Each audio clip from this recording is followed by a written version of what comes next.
빌립보서 1장 3절에서 8절까지의 말씀 마음을 집중하여 함께 봉독하겠습니다. 내가 너희를 생각할 때마다 나의 하나님께 감사하며 간구할 때마다 너희 무리를 위하여 기쁨으로 항상 간구함은 너희가 첫날부터 이제까지 복음을 위한 일에 참여하고 있기 때문이라. 너희 안에서 착한 일을 시작하신 이가 그리스도 예수의 날까지 이루실 줄을 우리는 확신하노라. 내가 너희 무리를 위하여 이와 같이 생각하는 것이 마땅하니 이는 너희가 내 마음에 있음이며 나의 매임과 복음을 변명함과 확정함에 너희가 다 나와 함께 은혜에 참여한 자가 됨이라. 내가 예수 그리스도의 심장으로 너희 무리를 얼마나 사모하는지 하나님이 내 증인이시니라. 아멘. 빌립보서에는 사도 바울이 감옥에 갇힌 상황에서도 믿음의 사람들을 위한 감사와 중보 기도를 하는 이 모습을 보여주고 있습니다.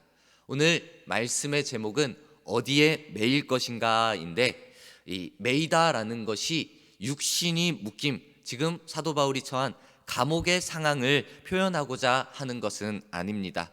이 매이다라는 말을 사전에서 본다면은 남에게 딸려 있거나 종속 또는 의무 관계에 처한다라는 그러한 의미를 담고 있습니다.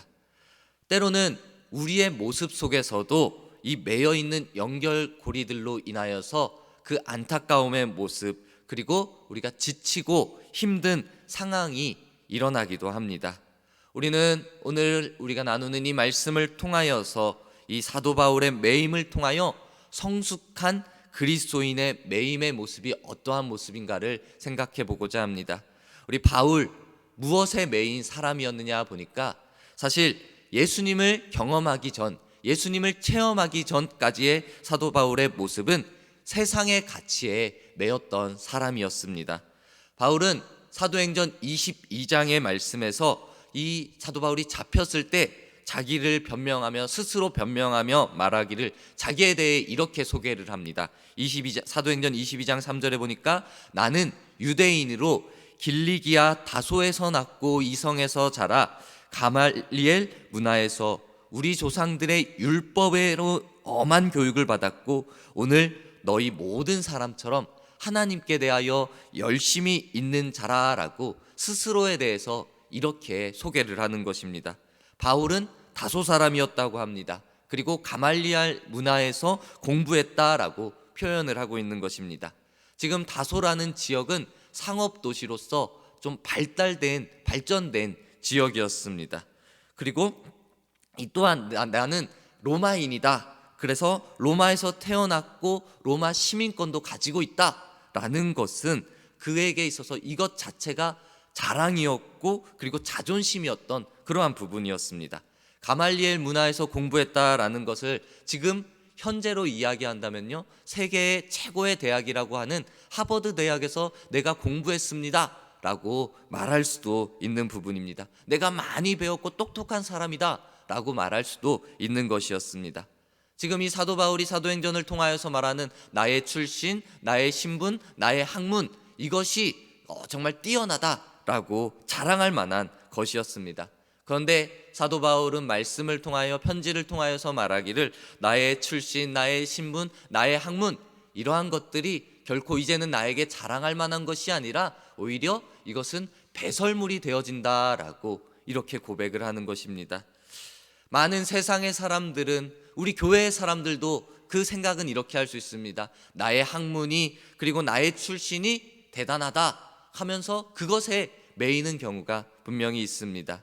그런데 지금 사도 바울은 자랑할 만한 것입니다. 세상에서 인정받을 만한 그러한 것들이었습니다.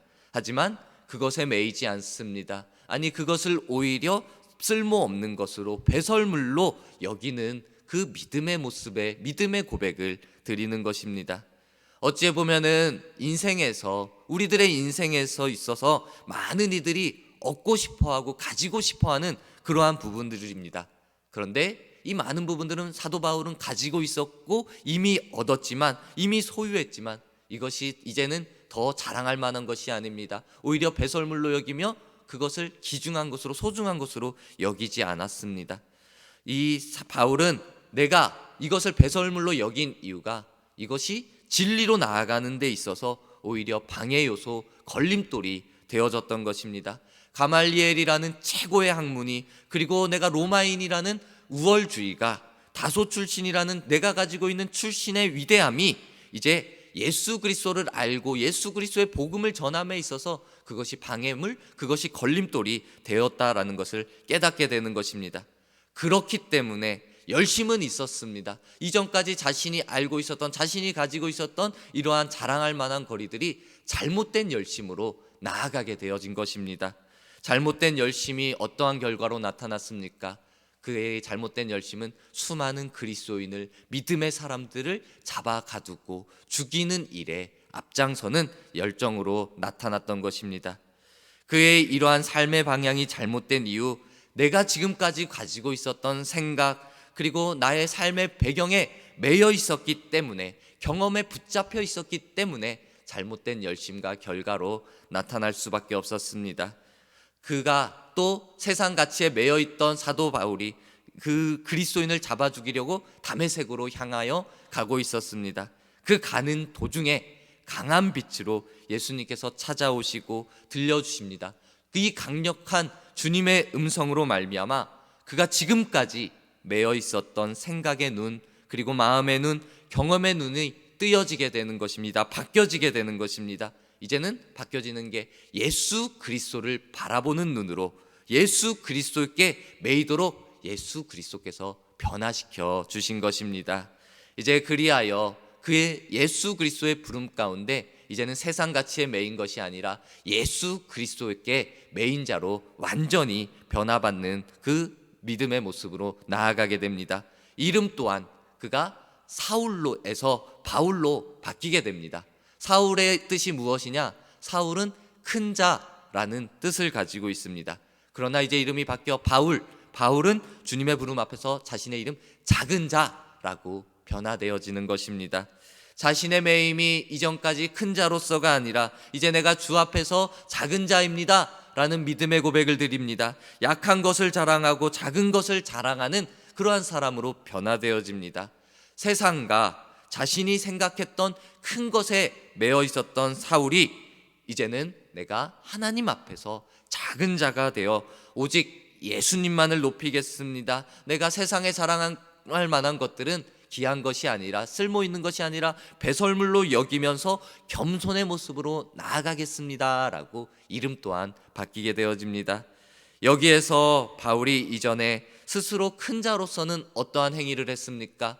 믿음의 사람, 그리스도인을 잡아 죽이는 그러한 행위를 했습니다. 하지만 이제 작은 자로 변화되어지니 매임을 벗어버리고 스스로 작은 자가 되어서 사람 곳곳으로 다닙니다. 세계 곳곳으로 다니지만 예전에는 잡아 죽이는 자의 위치였지만 이제는 예수 그리스도의 복음을 전하면서, 사랑을 전하면서 생명을 살리는 복음의 전도자의 모습으로 완전히 바뀌어졌습니다.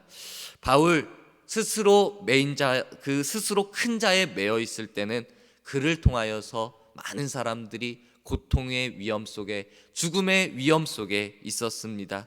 그러나 이제는 변화되어져서 예수님께 매어 작은 자로 서서 복음을 전할 때 바울을 통하여 많은 사람들이 회복되고, 그리고 바울이 가는 곳마다 성령의 놀라운 능력이 나타나게 됨을 보게 되어집니다. 우리 여러분, 우리가 주님 앞에서 우리의 모습, 우리의 매여 있는 것이 어디에 매여 있는 것이 점검하며 돌아보기를 원합니다.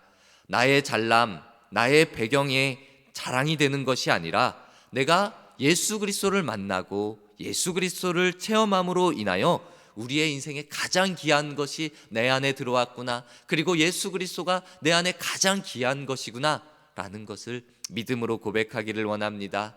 이 예수님을 만나고 사도 바울은 그리스도 앞에 완전히 붙잡힌 바, 매인 바 되었습니다. 오늘 우리가 읽은 이 빌립보서는 그 사도 바울이 감옥에서 기록한 편지의 내용입니다. 감옥, 어둡고 우울한 장소입니다. 그 사도 바울이 쓴 곳이 감옥이었기에 사도 바울은 우울하고 힘든 상황일 수 있지만 그러한 내용이 아니라 오히려 감사와 기뻐하라 라는 그 편지의 내용을 그들에게 전하고 있습니다. 사실 이전 가치에, 이 세상의 가치에 사도 바울이 아직까지 사로잡혀 있었다면 절대로 이러한 말을 할 수 없었을 것입니다. 그가 감옥에 갇혀 있는 상황으로, 형편으로 인하여서 불평의 소리가 나왔을 것입니다. 우울하고 슬픔의 마음이 표현되었을 것입니다. 그러나 이제는 이 사도 바울이 세상의 가치에 매여 있는 것이 아니라 자신의 매임에 대해서 눈에 보이는 것, 환경을 바라보는 것이 아니라 말씀을 통하여서 그 하나님 앞에, 예수 그리스도 앞에 매임바 되어지니까 믿음의 사람들을 바라보게 되어지는 것입니다. 믿음의 사람들이 복음에 참여하는 것을 보게 되어지는 것입니다. 그로 말미암아 그 마음에 기쁨이, 행복이 더해지는 것입니다. 그렇게 해서 믿음의 성도들을 바라보면서 내가 기뻐하는 모습이 어디에 있는지 당당하게 오늘 말씀을 통하여 고백하는 겁니다. 마지막 말씀 본문 8절에 보니까 이렇게 기록됩니다. 내가 예수 그리스도의 심장으로 너희 무리를 어떻게 사모하는지 하나님이 내 증인이시니라 라고 고백을 하고 있습니다. 바울의 현실은 힘겨운 자리, 감옥의 자리에 있습니다. 하지만 지금 빌립보 지방의 사람들을 향한 그 사랑, 인간의 사랑이 아닌 예수 그리스도의 동일한 심장으로 그리스도의 사랑을 전하고 있는 것입니다. 그 예수님의 사랑은 자신이 십자가에 못 박혀 죽을 것을 알고 있습니다. 하지만 그 죽을 것 또한 알지만 그 사람들을 향한 사랑으로 말미암아 자신을 기꺼이 내어드리는 크고 놀라운 위대한 사랑이었습니다. 바울은 그 예수 그리스도의 사랑에 매인자가 되어지는 것입니다. 지금 자신이 감옥의 쇠사슬에 매여 있을지라도 그 안에서도 기뻐할 수 있는 것, 예수 그리스도의 사랑이 위대하니까 그 사랑을 내가 받았고 그 사랑이 빌립보 지방의 사람들에게서 나타남을 내가 듣고 보게 되니까 그 마음 가운데도 기쁨이 더해지는 것입니다. 예수 그리스도의 심장으로 사랑을 할 때 그 안에 기쁨이 있고 그 안에 감사가 더해졌던 것입니다.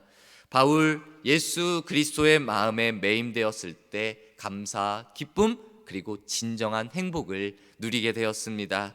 우리 여러분, 우리 또한 이 사도 바울의 감사와 기쁨과 행복의 모습을 보면서 우리 안에 이 매어진 것을 풀어버리는, 그리고 예수 그리스도께 매어지는 그러한 은혜의 삶의 모습들이 더해지기를 간절히 소망합니다. 우리가 그리스도의 심장으로 서로를 위해 예수 그리스도의 사랑으로 매임되어 서로를 사랑한다면은 우리는 가장 행복한 믿음의 모습을 경험하게 될 것입니다. 우리가 목적하는 바가 예수 그리스도로 말미암아 계획되어지고 그리고 예수 그리스도로 목표되어진다면은 우리는 어떠한 환난과 어려움 속에서도 그 영원한 예수 그리스도의 사랑, 그 사랑의 매임 때문에 모든 것을 넉넉히 이겨나갈 수 있을 것입니다. 그리고 그 매임 속에서 우리가 주를 위하여 나아가는 소명자 그리고 전도자가 되어질 수 있을 것이며, 또 주님을 사랑하는 자로서 내가 행하는 모든 일에서 나와 함께 하시는 주님의 일하심을 경험하게 될 것입니다. 우리 여러분, 우리가 어떤 것에 무엇을 위하여 매이든 그것이 주를 위한 매임이라면은 우리는 지치지 않고 주님께서 허락하시는 새 힘을 경험하게 될 것입니다. 우리 영원한 하나님을 향하여 나아간다면 하나님께서는 우리의 삶을 통하여 영광 받아 주실 것입니다. 우리가 어디에 매여 있는지 잘 점검하고 잘 돌아봅시다. 세상 가치에 매여 있어서 세상을 따라가고 있다면은 이제 방향을 돌이킵시다. 방향을 제대로 정합시다. 이제 세상의 묶임을 풀어버리고 버려버리고 그리스도의 사랑에 붙잡히고 매일 수 있도록 기도하며 돌아갑시다. 그리스도의 사랑에 우리가 묶여진다면은 환경과 형편에 관계없이 기쁨과 감사, 행복이 우리의 삶 가운데 풍성하게 나타날 줄 믿습니다. 이제 하나님께서 허락하시는 기쁨과 감사가 더해지는 풍성한 은혜의 삶을 살아가는 저와 여러분들의 모습이 되기를 축복합니다. 아멘.